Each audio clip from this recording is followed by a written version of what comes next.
இன்று அடுத்தவர் திருத்தி கொடுத்திருப்பாங்க. நாளை மறுமையில் அல்லாவிடத்தில் மாற்றிக் கொள்வதை சற்று சிந்தித்து பாருங்கள் பெரியவர்களே. இப்படி ஒவ்வொரு முறையில் இருந்தால் நபிகள் நாயகம் ஸல்லல்லாஹு அலைஹி வஸல்லம் அவர்களின் சொல் செயல் நடைமுறையாக வாழ்ந்து காட்டி அல்லாஹ் மௌனோ தூரம் பொருத்தமாக வேண்டும். எல்லா நம்பிக்கை ஆமீன் ஆமீன் யா ரப்பல் இஸ்லாம் ரப்பில் ஆலமீன் வஸலாத்து வஸலாமு அலா சய்யிதுனா முஹம்மதின் வஅலா ஆலிஹி வஸஹ்பிஹி அஜ்மஈன். அளவற்ற அருளாளி நிகரற்ற அன்புடையமாகிய எல்லா வல்ல அல்லாஹ்வின் திருப்பெயரால் ஆரம்பம் செய்கிறேன். சாந்தியும் சமாதானம் நமது நாயகர் ஸல்லல்லாஹு அலைஹி வஸல்லம் மீது, அவர்கள் மீது, அவர்களை பின்பற்றி உத்தம சத்திய சஹாபாக்கள் மற்றும் நம் அனைவர் மீது உண்டாகட்டுமாக. ஆமீன்.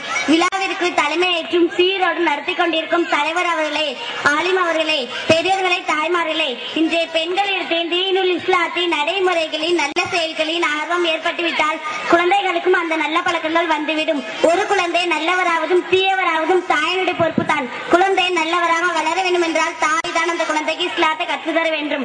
அன்றைய சஹாபா பெண்மணிகள் சொல்லும் செயலும் பெருமானார் ஸல்லல்லாஹு அலைஹி வஸல்லம் அவர்களை பின்பற்றி வாழ்ந்தார்கள். வீர பெண்களால் திகழ்ந்தார்கள்.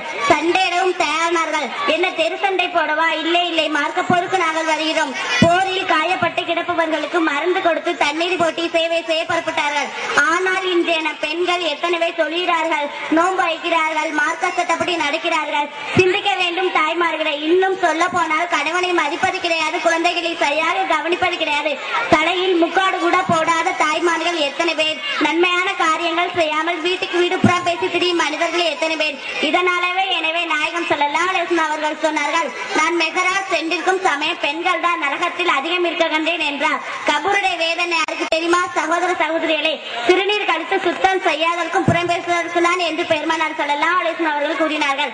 அன்பார்ந்த தாய்மார்களே, சகோதர சகோதரிகளே, ஆண்களை விட பெண்களுக்கு தான் இறைவன் நன்மை செய்ய அதிக நேரத்தை தந்துள்ளான். அந்த பொன்னான நேரத்தை வீணாக்கி டிவி பார்த்து பாவமான செயல்களை செய்து நகரத்திற்கு இடம் பிடிக்காமல் அடுத்தவர்களை பற்றி வீட்டுக்கு வீடு புறம் பேசாமல் பொய் சொல்லி வீணான சண்டையில் ஈடுபடாமல் அங்கு வாழ்ந்த சஹாபா பெண்மணி போல் நல்லொழுக்கம், நல்ல பண்புகள், வணக்க வழிபாடுகள் நாம் ஈடுபட வேண்டும். எல்லாம் அல்ல அல்லாஹ் நமக்கு நேர்வழியை காட்ட வேண்டும் என நன்றி கூறி எனது உரையை நிறைவு செய்கிறேன். அஸ்ஸலாமு அலைக்கும்.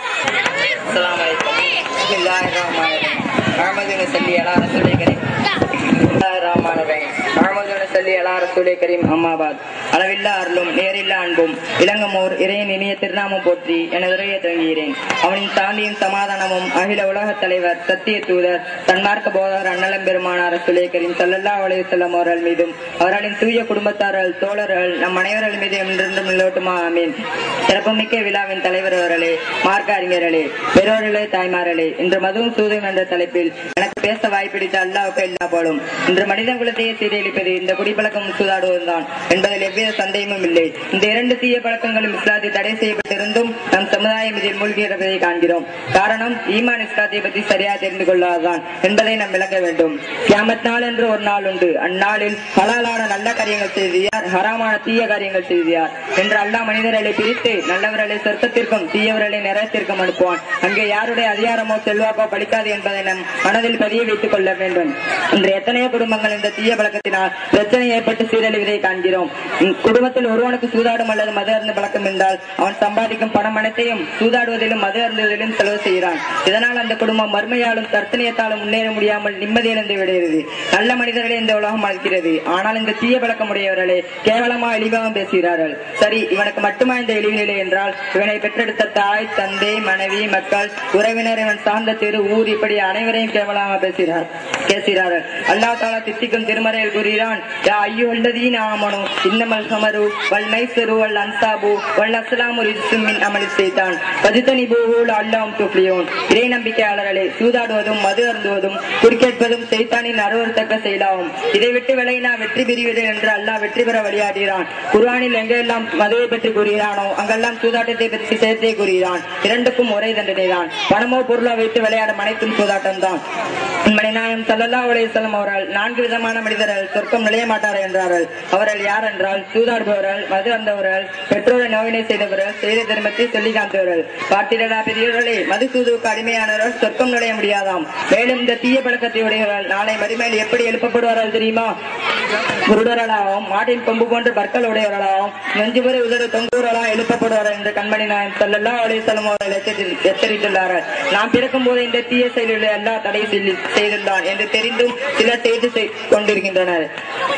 ஆனால் சஹாபாக்கள் எப்படி வாழ்ந்தார்கள் என்றால், இஸ்லாமிய ஆரம்ப காலத்தில் மது அருந்து பழக்கம் இருந்தது.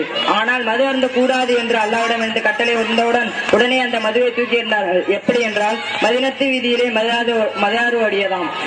அல்லாஹ்வுடைய தூதரம் எந்த காரியத்தை செய்யக்கூடாது என்று சொல்கிறார்களோ உடனே அந்த செம்மல் நபியின் தோழர்கள் கேட்டுக் கொள்வார்கள். ஆனால் நாம் எப்படி வாழ்கிறோம் என்று நன்றாக சிந்தித்து இன்றே இந்த தீய பழக்கத்திலிருந்து நீங்கி அல்லாஹ்வுடைய தூதருக்கும் முழுமையாக கட்டுப்பட்டு நடக்கக்கூடியவராக அல்லாஹ் நம் அனைவரும் ஆக்கி அருள்கிறார். ஆமீன் ஆமீன் யா ரப்பல் ஆலமீன். அஸ்ஸலாமு அலைக்கும்.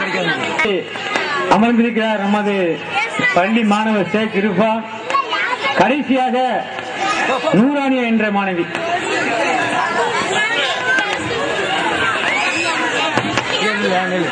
அஸ்ஸலாமு அலைக்கும். அஊது பில்லாஹி மினஷ் ஷைத்தானிர் ரஜீம். பிஸ்மில்லாஹிர் ரஹ்மானிர் ரஹீம். அருளென்று பண்பில் அளவற்ற உண்டன் திருநாமம் போற்றி துவைக்கிறேன் அல்லாஹ். புகழ் அனைத்தும் வல்ல நாயன் அல்லாஹ்வே சொன்னான். சலாத்தும் சலாமும் சர்தாரே ஆலம் சாந்த நபி ஸல்லல்லாஹு அலைஹி வஸல்லம் அவர்கள் மீதும் அன்னாரின் இல்லத்தார் குலத்தார் குறிப்பான நம் அனைவர் மீதும் நின்று நிலவட்டுமாக. ஆமீன்.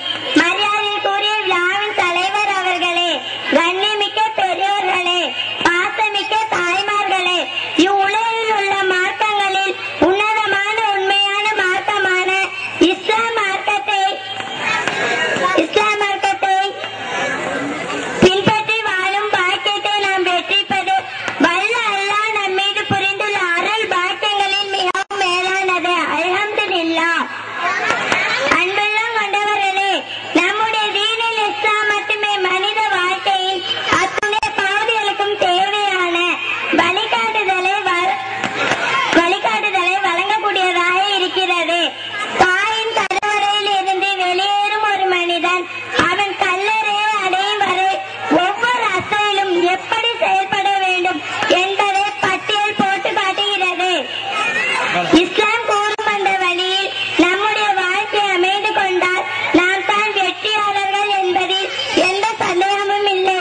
1400 ஆண்டுகளுக்கு முன்பு அரேபியாவில் அறியாமை என்ற இருளில் மூழ்கி அநியாயங்கள், அக்கிரமங்கள், அசிங்கமான அறிவறுக்கத்தக்க கலாச்சார சீரழிவுகளில் சிக்கி சீர்கேட்டு போயிருந்த மக்களை உலகத்திற்கு வழிகாட்டும் உத்தமர்களாக, உலகை வழிநடத்தி வளப்படுத்தும் செம்மல்களாக மாற்றி காட்டிய வரலாறு நம் தீனில் இஸ்லாத்திற்கு உண்டு என்பதை யாரும் மறக்க முடியாது.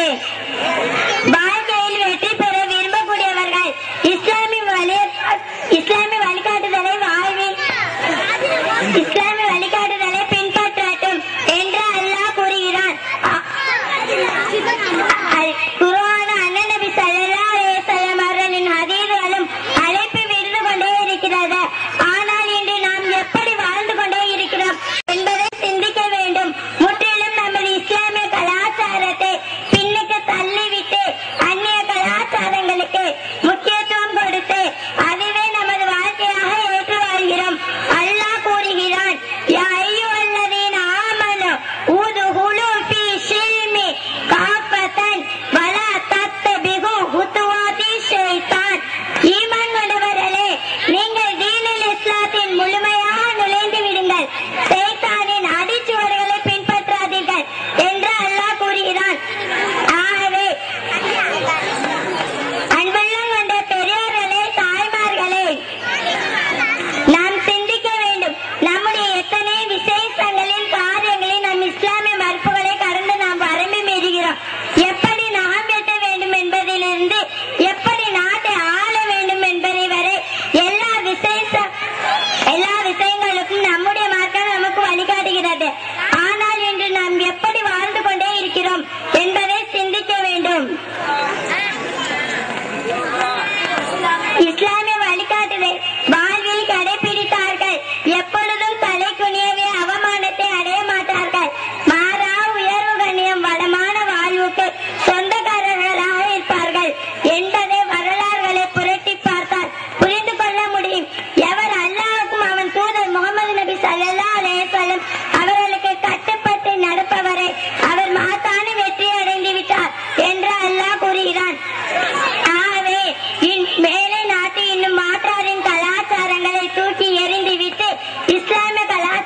சொன்னதை முழுமையாக ஏற்று நடப்போமாக. எல்லாம் வல்ல அல்லாஹ் கிருபை செய்யவும் என்று கூறி என் வார்த்தையை நிறைவு செய்கிறேன். அஸ்ஸலாமு அலைக்கும். பெரிய விஷயங்களை தெரிந்து கொண்டோம். இன்ஷா அல்லாஹ் அதன்படி நாமும் நடக்க எல்லாம் வல்ல அல்லாஹ் கிருபை செய்ய வேண்டும் என கேட்டுக்கொண்டு இன்ஷா அல்லாஹ் மகரிப் தொழுகை பின்பு நிகழ்ச்சிகள் தொடர்ந்து நடைபெறும். அனைவரும் வந்திருந்து இவ்விழாவினை சிறப்பிக்க வேண்டுமாய் அன்போடு கேட்டுக்கொள்கிறோம். அஸ்ஸலாமு அலைக்கும்.